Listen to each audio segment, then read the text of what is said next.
Presiden Republik Indonesia dan Wakil Presiden Republik Indonesia memasuki ruang sidang.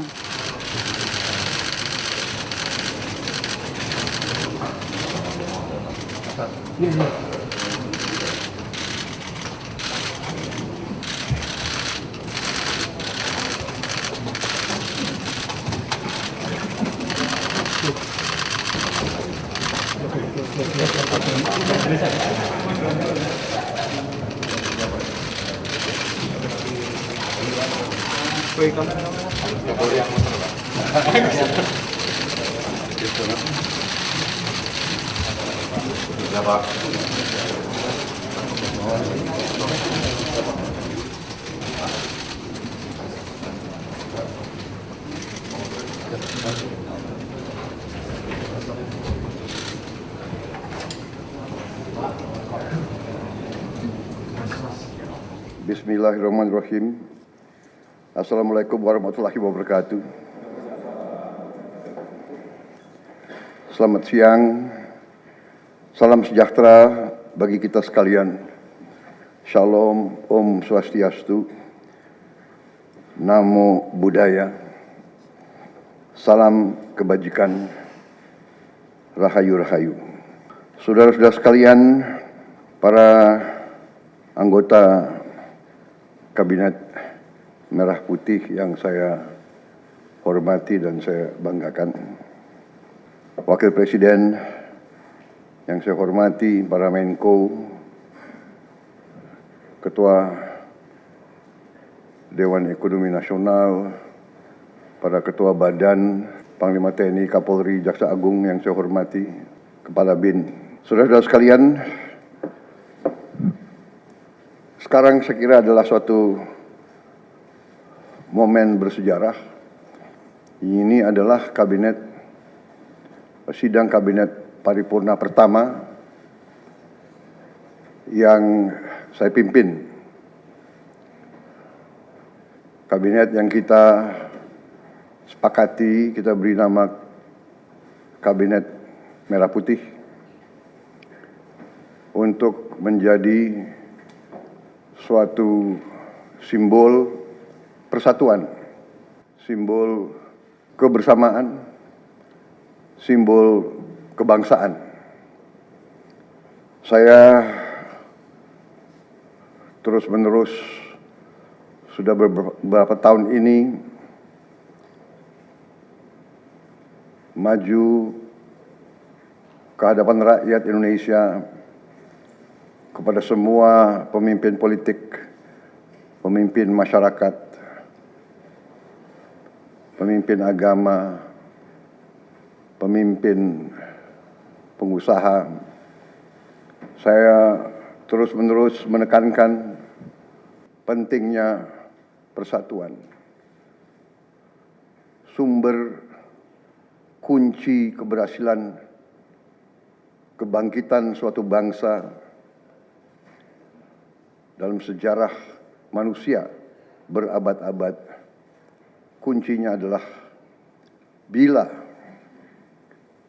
elitnya bisa kerjasama, bila elitnya bersatu. Persatuan ini artinya adalah kita bisa sepakati mana adalah kepentingan nasional yang inti, mana adalah kepentingan nasional yang vital bagi kelangsungan hidup bangsa kita. Kita masing-masing punya kepentingan politik masing-masing. Kita masing-masing punya kepentingan kelompok masing-masing. Tapi manakala kita sudah bicara tentang bangsa dan negara, kita harus sepakati kepentingan nasional yang vital. Saya meyakini bahwa kepentingan nasional vital kita tentunya harus kita sepakati adalah kemerdekaan dan keutuhan NKRI.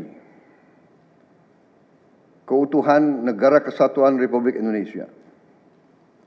Dan untuk menjamin keutuhan dan kelangsungan hidup Negara Kesatuan Republik Indonesia, kita harus dengan handal, dengan cerdik, dengan pandai bisa menjaga dan mengelola kekayaan bangsa kita.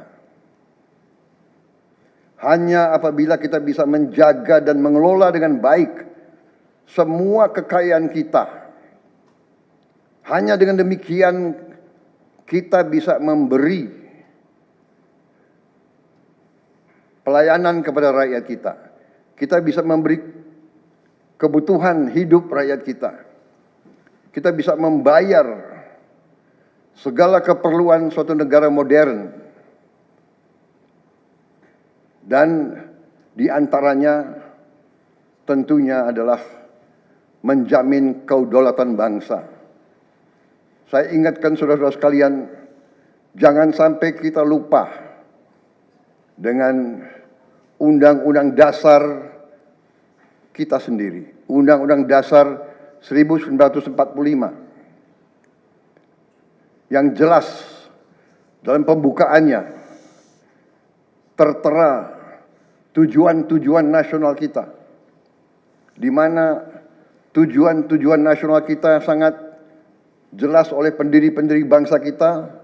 Tujuan pertamanya adalah melindungi segenap bangsa Indonesia dan seluruh tumpah darah Indonesia. Ini tujuan nasional yang pertama. Untuk kita survive. Karena itu kita perlu memikirkan apakah kita sudah cocok atau tidak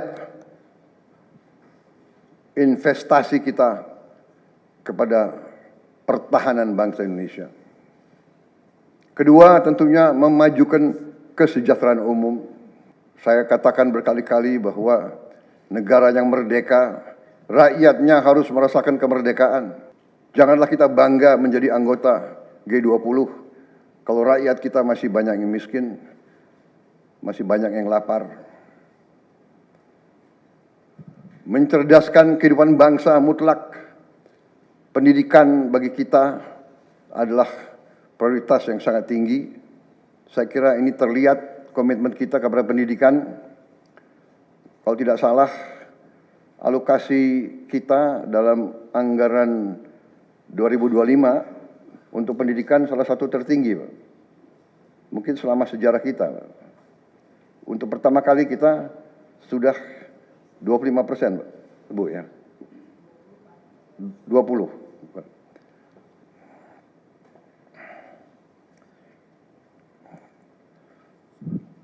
Jadi masalah pendidikan sangat utama. Ya tentunya tujuan nasional keempat kita juga hadir dalam pergolakan ataupun interaksi dunia, di mana kita harus selalu membela kemerdekaan bangsa-bangsa. Dan karena itu, mau tidak mau Indonesia harus kuat. Saudara-saudara sekalian, dalam hal ini semua, ada beberapa penekanan dari saya. Saya paham bahwa kita baru dilantik, saya saja baru 3 hari. Saudara-saudara baru 2 hari dilantik. Dan saudara-saudara, saya persilahkan secepat mungkin, terutama bagi menteri-menteri yang baru, silahkan konsolidasi sendiri, mengatur sendiri secepat mungkin administrasi saudara, dan tim saudara di kementerian dan badan masing-masing. Penyusunan tim sangat penting. Tim yang baik, tim yang bisa kerjasama akan memudahkan kita mencapai target-target yang kita tentukan. Saudara-saudara, saya sangat mengutamakan kerjasama sebagai tim. Untuk itu, dalam waktu dekat, saya akan mengajak saudara-saudara ke Magelang, di mana kita akan melaksanakan beberapa hari menambah pembekalan. Kemudian kita akan adakan koordinasi di tempat di Magelang, Jawa Tengah, di kawasan Akademi Militer.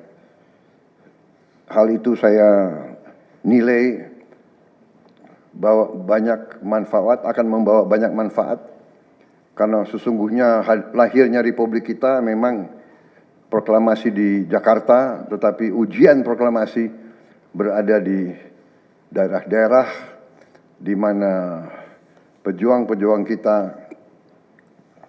melaksanakan perebutan kemerdekaan secara fisik. Dan daerah Magelang merupakan suatu sentra perlawanan kita terhadap penjajah. Mulai ratusan tahun dikenal sebagai daerah perjuangannya Pangeran Diponegoro di antara 5 gunung. Itu saya kira cukup membawa suatu aura tradisi keberanian, tradisi heroisme, tradisi cinta tanah air. Saudara-saudara sekalian, jumlah anggota kabinet kita sebanyak 48 menteri. Juga ada badan-badan yang sangat strategis. Ini memang lebih banyak dari pemerintah sebelumnya. Jumlah ini saya sadari memang bisa dianggap tergolong besar, tapi memang bangsa kita bangsa yang besar. Kita tidak dapat pungkiri bahwa kita negara keempat terbesar di dunia dari jumlah penduduk. Dari luas wilayah, kita luasnya sama dengan Eropa Barat. Di mana Eropa itu terdiri dari 27 negara. Kita satu negara. Mengelola Eropa itu membutuhkan 27 menteri keuangan, 27 menteri pertahanan, 27 menteri dalam negeri. Saudara-saudara, kita seluas Eropa. Saudara-saudara sekalian, kita juga memilih sistem politik demokratis. Kalau kita negara otoriter, mungkin kita cukup menjalankan semua dengan jumlah penduduk yang sedikit. Jadi saudara-saudara, ini tidak masalah. Yang penting kita bekerja dengan efisien. Yang penting kita tidak bekerja dengan seenaknya. Saya minta Menteri Keuangan, saya minta semua Menko, saya minta semua menteri telusuri lagi alokasi APBN. Pelajari lagi DIPA, pelajari lagi. Saya minta detail. Kegiatan-kegiatan yang terlalu seremonial, terlalu banyak seminar, terlalu banyak sarasehan, terlalu banyak konferensi, terlalu banyak perjalanan luar negeri, mohon dikurangi. Kita harus memberi contoh. Fokus kita adalah pembangunan ekonomi, kesejahteraan rakyat ke dalam. Jangan mengada-ada. Studi banding, belajar pramuka ke negara lain, ya. Saya minta efisien. Saudara-saudara, kalau saudara perhatikan dalam pemerintahan yang saya bentuk, saya perkuat kepala staf kepresidenan. Saya perkuat itu, saya ada tambah lagi Badan Pengendalian Pembangunan dan Investigasi Khusus. Tugas mereka adalah memonitor semua program, semua proyek yang kita akan lancarkan. Saya juga membentuk suatu badan baru, Badan Percepatan Pengentasan Kemiskinan.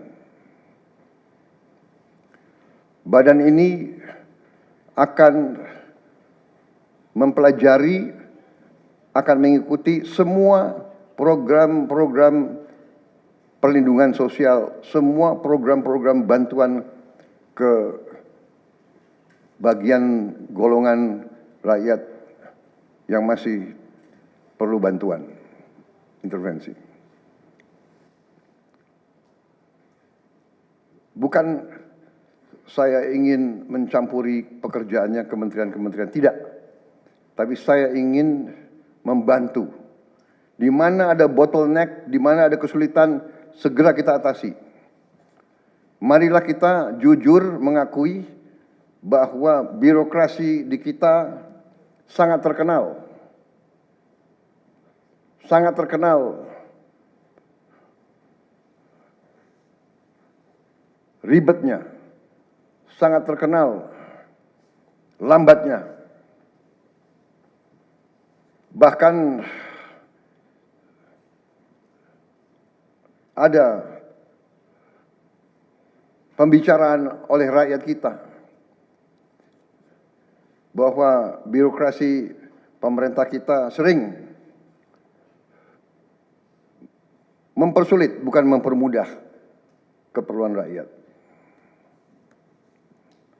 Bahkan ada yang mengatakan kalau bisa dibikin sulit, kenapa dibikin mudah?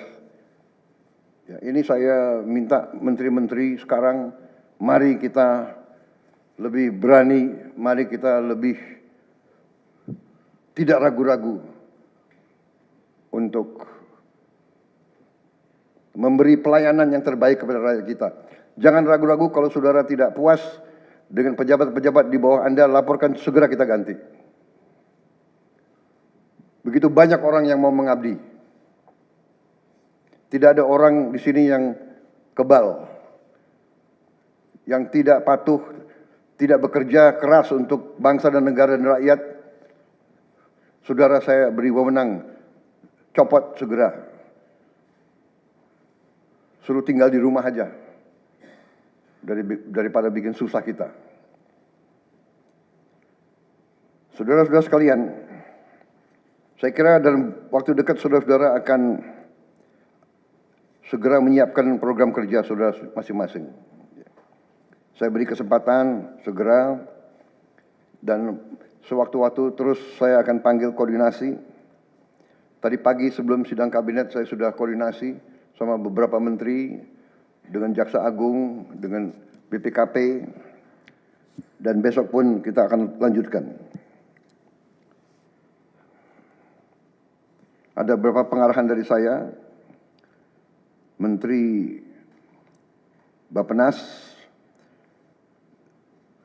pastikan semua program dan kegiatan di semua kementerian lembaga mempunyai kontribusi yang signifikan, terukur, dan saling bersinergi. Pelajari kembali semua proyek. Jangan ada proyek yang mercusuar. Semua ditujukan kepada yang saya sampaikan pada pidato saya di depan Majelis Permusyawaratan Rakyat pada hari pelantikan saya. Kita harus swasembada pangan. Itu prioritas dasar karena situasi global. Perang besar bisa pecah setiap saat. Kita harus jamin kemampuan kita memberi makan rakyat kita sendiri. Swasembada energi mutlak. Kita bersyukur kita punya sumber alam yang sangat besar. Kita sekarang tidak boleh ragu-ragu memanfaatkannya sebaik-baiknya. Hilirisasi kunci daripada kemakmuran. Karena itu saya minta menteri-menteri terkait, Menteri Investasi, Hilirisasi, Menteri Bappenas, Menteri ESDM, dengan beberapa menteri lain dibantu oleh tentu Menko Perekonomian dan Ketua Dewan Ekonomi Nasional, saya minta segera inventarisir proyek-proyek penting dalam program hilirisasi kita. 26 komoditas, proyek-proyek yang vital dalam 26 komoditas tersebut yang harus dihilirisasi segera dirumuskan, bikin daftar, dan kita segera untuk mencari dana sehingga kita bisa mulai hilirisasi dalam waktu yang sesingkat-singkatnya. Kemudian program makan bergizi, Kepala Badan Gizi Nasional dan semua KL untuk siapkan segera kita mulai dengan bergerak cepat, tepat sasaran, terukur, tapi jangan takut dengan kesulitan. Saya masih mendengar beberapa tokoh meragukan kemampuan kita untuk laksanakan itu. Saya tidak katakan bahwa ini bisa selesai dalam 1 minggu, 2 minggu, atau 3 bulan. Tidak ada di antara kita yang punya tongkat Nabi Sulaiman. Tapi kita bisa berhitung, kita bisa mengelola, kita bisa alokasi dana, kita bisa kerahkan sumber daya. Dan kita akan mencapai target yang kita tentukan. Saya hakul yakin, saya pertaruhkan kepemimpinan saya. Bagi saya, makan bergizi untuk anak-anak dan ibu hamil ini adalah strategik. Yang tidak mendukung hal ini, silahkan keluar dari pemerintah yang saya pimpin. Kita satu tim, harus yakin semuanya. Ini bagian daripada rencana kebangkitan bangsa Indonesia. Dan sesudah itu, tentunya yang saya katakan pendidikan sangat mutlak. Saya sudah panggil Menteri Pendidikan Tinggi, Sains dan Teknologi, dan Menteri Pendidikan Dasar Menengah. Kita sudah mempunyai gambaran besar bagaimana kita segera akan menyentuh semua anak-anak kita. Kita akan gunakan teknologi untuk mempercepat membawa pendidikan kepada anak-anak kita. Dan ini sesudah itu tentunya kesehatan juga penting. Demokratisasi yang paling cepat, yang paling dirasakan oleh rakyat adalah pendidikan dan kesehatan. Kalau kita bisa memberi pendidikan yang terbaik untuk anak-anak kita, kesehatan yang memadai untuk seluruh rakyat kita, itu adalah demokrasi yang sebenarnya. Saudara-saudara. Menteri Kesehatan teruskan reformasi kesehatan. atasi kekurangan dokter dan tenaga kesehatan. Kita punya program khusus, nanti kita bahas tersendiri. Ini semua harus ditopang oleh pertahanan yang kuat, penegakan hukum yang tidak ragu-ragu. Saya minta Jaksa Agung, Kapolri, BPKP, Badan Intelijen Negara fokus ancaman yang berat bagi kita, judi online, narkoba, penyelundupan, penyelewengan, korupsi, kebocoran. Hanya dengan penegakan hukum yang tegas dan intelligence yang baik, bukti-bukti yang kuat, bisa kita segera mitigasi hal ini semua.